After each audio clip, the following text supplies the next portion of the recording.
João Lança s'est confié sur sa relation complexe avec sa mère, Linda de Souza, décédée en décembre 2022, dans une interview intime avec France Dimanche. Il décrit une enfance marquée par la solitude et une mère plus amie que par, soulignant une relation tumultueuse exacerbée par la possessivité de Linda de Souza. Les retrouvailles entre Linda de Souza et son fils en septembre 2022, quelques mois avant son décès, ont permis de renouer avec des moments de complicité.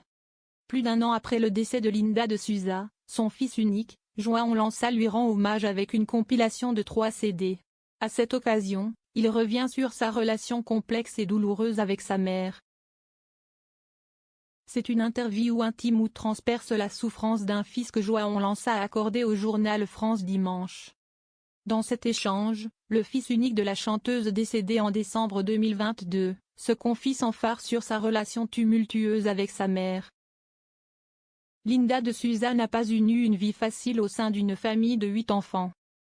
Après avoir quitté l'école à l'âge de 11 ans pour travailler comme femme de ménage puis comme ouvrière, la jeune fille tombe enceinte alors qu'elle n'est pas mariée et est contrainte de fuir une famille qui n'accepte pas cette grossesse hors mariage.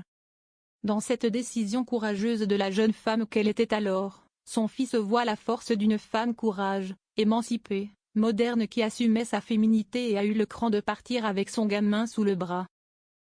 Mais malgré tout, entre la mère et le fils, les choses n'ont pas toujours été simples au point que ceux-ci ne se sont pas revus entre 2014 et septembre 2022, quelques mois à peine avant la mort de la chanteuse, décédée en Normandie, loin de ses proches. Une enfance solitaire à l'ombre d'une mère désinvolte. João Lança a eu beaucoup de mal à se construire à l'ombre de l'amour que lui portait sa mère. Avec ma mère, nous avons souffert, mais c'est notre tragédie et ça ne regarde que nous, déclare-t-il avec pudeur. Toutefois connaissait-il, notre histoire ne fut pas un long fleuve tranquille. Il décrit sa mère comme ayant été davantage une bonne copine qu'une mère, car s'explique-t-il avec du recul, elle n'a pas eu elle-même le mode d'emploi pour savoir aimer durant sa jeunesse. De son adolescence, il garde des souvenirs de solitude, alors que sa mère est sans cesse en tournée, et que de l'âge de 11 à 16 ans, il restait seul avec ses chiens se souvient-il. Une période pendant laquelle il n'était pas malheureux, assure-t-il, car c'est bien plus tard, en devenant adulte, qu'on souffre davantage de son enfance, analyse-t-il.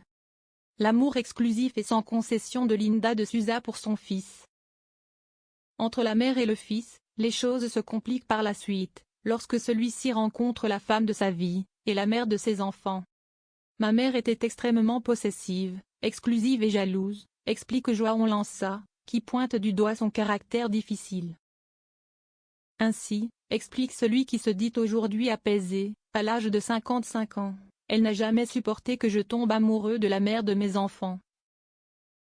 Sonia, que j'ai rencontrée très jeune, alors qu'elle avait 10 ans de plus que moi. C'est avec émotion que le fils de la chanteuse se souvient des terribles paroles qu'elle lui tint un jour, je ne t'ai fait que pour moi.